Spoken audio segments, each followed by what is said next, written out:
ऐसे कहना है। वो दिल लेके जा रहे हो, कैसे जिएंगे हम। दिल लेके जा रहे हो, कैसे जिएंगे हम।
अच्छा 20 रुपए का पुरस्कार दिए, यही सीमाई के निवासी हैं। यही के और उनकी फरमाइश है बड़ा निक लागे तो हर गोरी कजरा है भाई।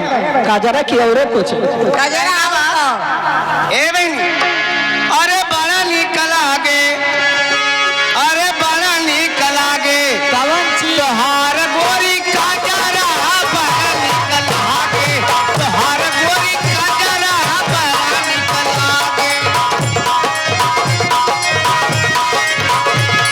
तोहारी गोरी कजरा, तोहारी गोरी कजरा बड़ा निक लागे, तोहार गोरी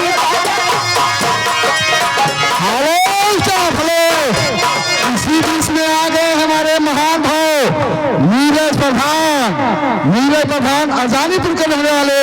इसी गाने पर खुश होकर के 20 रुपए का पुरस्कार देते हैं और सभी पार्टी की तरफ से उन्हें लाख लाख धन्यवाद देगा। और कहना है का हो।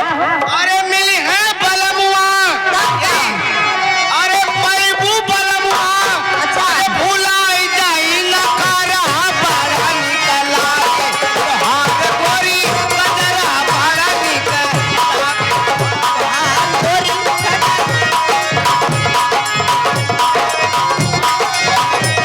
तोहार गोरी कजरा, तोहार गोरी कजरा बड़ा निक लागे, तोहार गोरी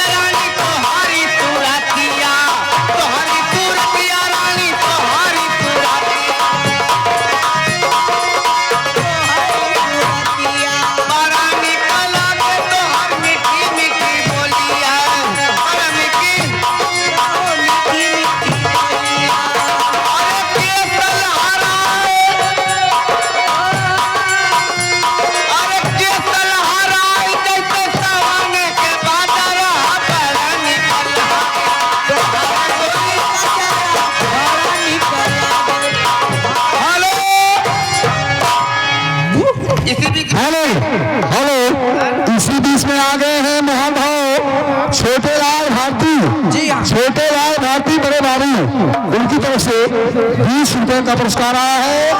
और सभी पार्टी की तरफ से उन्हें लाख लाख धन्यवाद दिया जाता है। ए बहनी चलते चलते बाबा साहब के एक सोहर बा, कैसे सोहर? फरमाइश बा। हाँ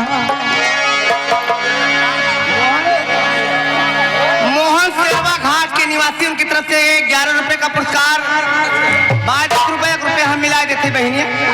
हाँ फरमाइश सोहर के कहना बा, अरे कवन रही आया मैं